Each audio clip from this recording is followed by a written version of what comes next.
சீதாதேவியை பார்த்தார். சீதாதேவி அங்கே சோகமே உருவாக பெருமழை குளங்களுக்கு உயிரும் என்னென்ன அங்கே உட்கார்ந்திருக்கிறார். அவர் போய்கொண்டிருக்கும் பொழுதுதான் ராவணன் வருகிறான். ராவணனிடம் நேற்று நான் சொன்னேன் என்னோட துரும்பே, ராவணன் சீதையிடம் பேச்சுகிறான்.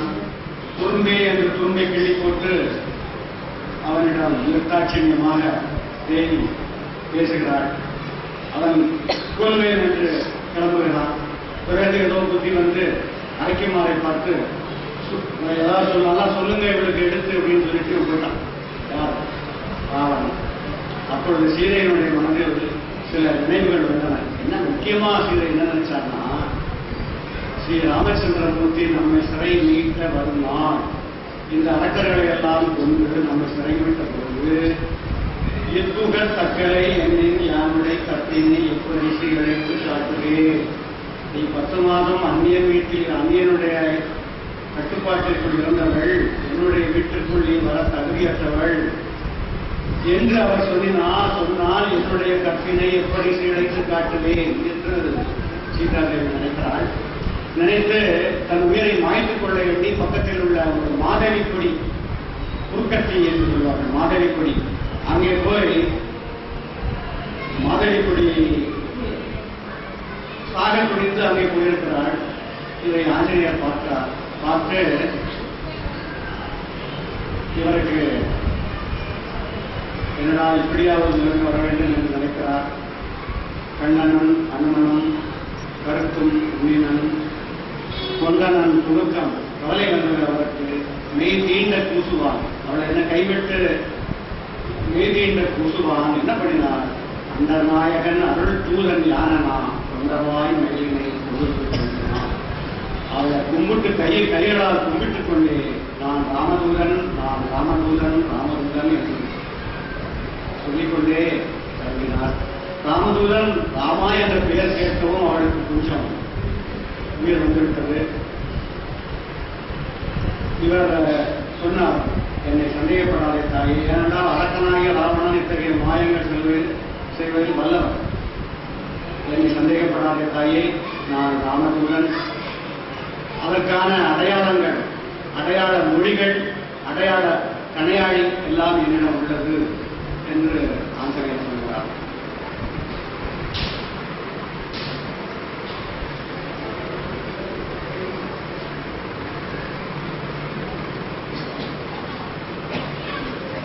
ஒருவருடைய பேச்சு என்றால் அந்த பேச்சு இவர் நான் நல்லா பேசிவிட்டேன் என்று இவர் சொன்னால் போதாது, இந்த கேட்பவரிடத்தில் அது என்ன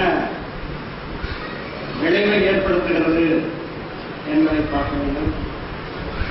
சீதாதேவிக்கு இந்த ராமதூதன் நான் என்று சொன்னவுடன் போன உயிர் திருப்பி வந்துவிட்டது.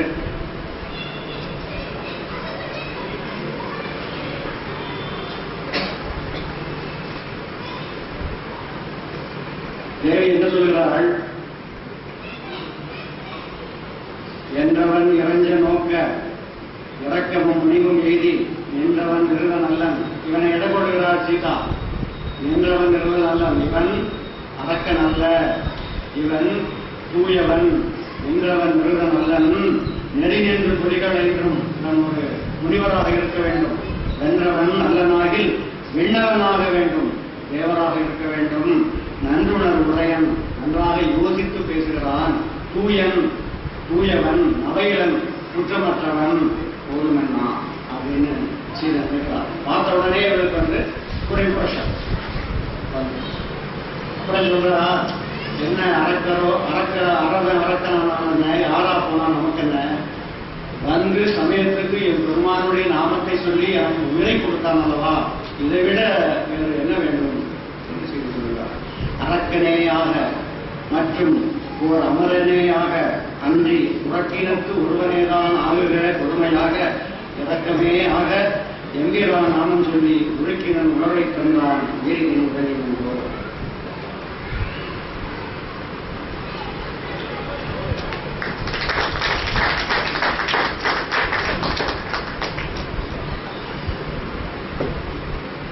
சீதா சொல்கிறாள், இன்னும் இவனை பார்த்தால் என நினைந்த இட நோக்கி இறங்கும் என் உள்ளம் கள்ளம் மனநகத்து உடையராய வஞ்சகர் மாற்றம் அல்ல. இது அரக்கருடைய சோதனை அல்ல. நினைவுடைய சொற்கள் கண்ணீர் நிலம்புக புலம்பான் என்றான். நினைவுடைய சொற்கள் கண்ணீர் நிலம்புக புலம்பான் என்றான். வினவுதற்குரியன் என்ன வீரனி யாவன் என்றார். இவனை யார் என்று நாம் கேட்கலாம். வினவுதற்குரியன் நம்ம இவனை யாருன்னு கேட்கலாம். சொன்னா ஃபர்ஸ்ட் வீரனி யாவன் என்றார். கம்பெனியோட ஜாப் இன்டர்வியூ போனா அங்க 3 பேர் உட்காந்துருப்பாங்க. 2 பேர் சப்ஜெக்ட் அந்த சைடு அந்த மேனேஜர் 2 பேர் இருப்பாங்க. ஹெச்ஆர் மேனேஜர் ஒருத்தர். அந்த ஹெச்ஆர் மேனேஜருடைய வேலை என்னன்னு கேட்டா இந்த கேண்டிடேட்டருடைய அசைவுகள், பேச்சு, அவருடைய ட்ரெஸ்ஸு, அவருடைய பதில் சொல்லும் முறை, இவைகளெல்லாம் வைத்து அவர் ஒரு எடை போடுவார். அதற்கு பேர் ஃபர்ஸ்ட் இம்ப்ரெஷன் என்று. இவர் சப்ஜெக்டில் குறியாக இருந்தாலும் ஹெச்ஆர் மேனேஜருடைய இம்ப்ரெஷன் ரிப்போர்ட் நல்லபடியாக இல்லை என்றால் இந்த ஆளை வேலைக்கு எடுத்துக்கொள்ள மாட்டார். சீதாதேவி ஒரு தலை சிறந்த அனுபவம் வாய்ந்த ஹெச்ஆர் மேனேஜர் போல ஆஞ்சநேயர் எடை போடுகிறார். இவர் நல்லவன் என்று உடலில் நினைக்கிறாள். அதற்கப்புறம் வினவுதற்குரியன் என்று தீர்மானித்து வீர நீ யாவன், வீரனே நீ யாவன் என்கிறார். ஆஞ்சநேயன் பதில் சொல்கிறார்.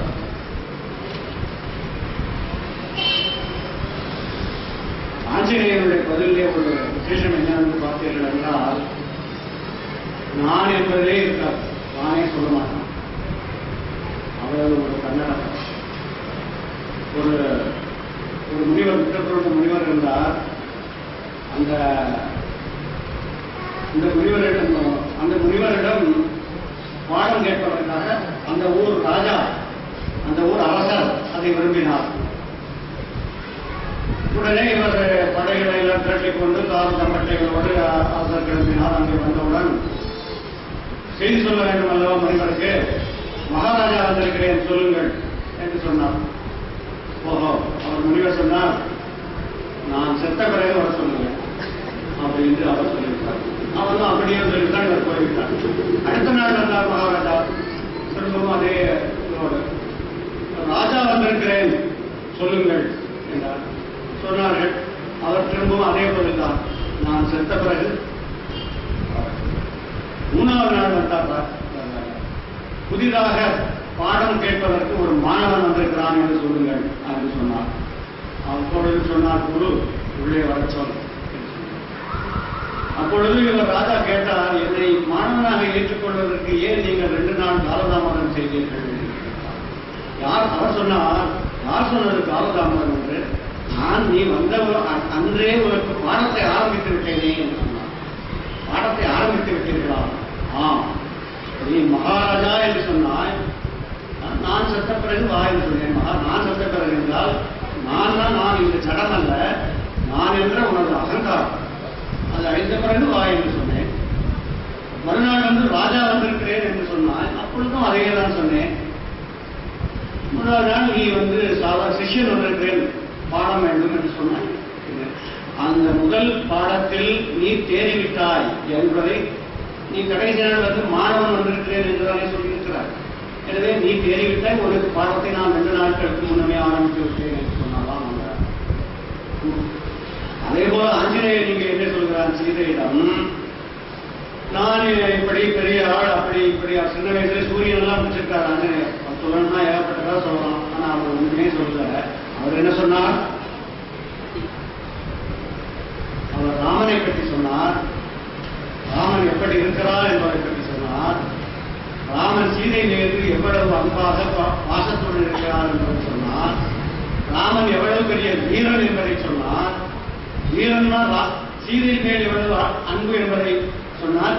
ராமனுக்கு பக்கபலமாக 72 வெள்ளம் சேனை இருக்கிறது என்று சொன்னார்.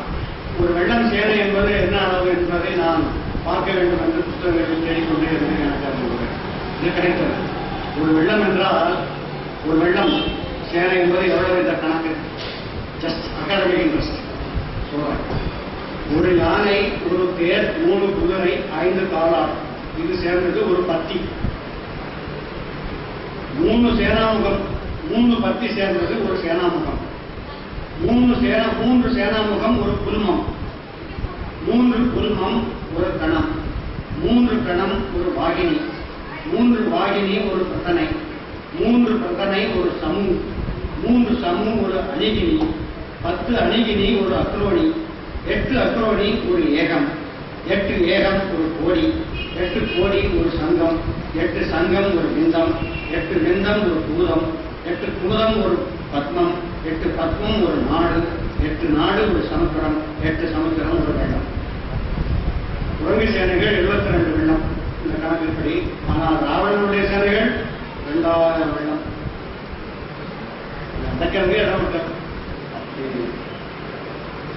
இந்த சேனைகள் இருக்கின்றன என்பதையெல்லாம் அவர் ஆஞ்சநேயர் காட்டியிடம் சொல்கிறார்.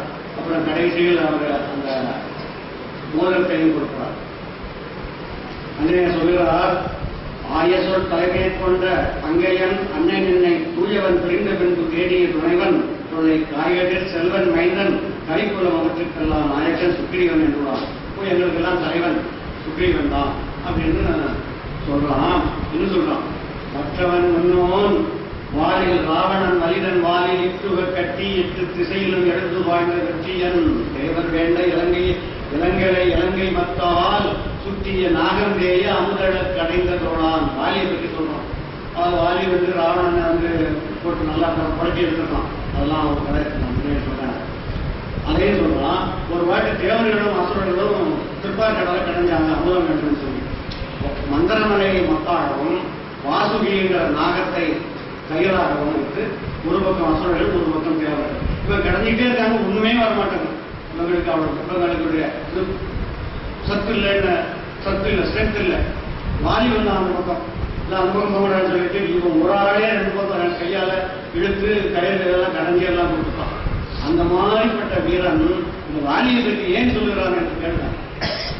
அன்னவன் தன்னை உன்கோன் அம்பொன்றால் ஆவி வாங்கி, அப்பேற்பட்ட வாலியை உன்கோன் ராமச்சந்திரமூர்த்தி அம்பு ஒன்றால் ஒரே அம்புதான் ஆவி வாங்கி பின்னவன் தனக்கு அரசு நல்கினன். சுக்ரீவனுக்கு அரசு கொடுத்துட்டார். மன்னவன் தனக்கு அந்த சுக்ரீவனுக்கு பின்னவருக்கு அரசு நல்கி துணையான பிடித்தான்.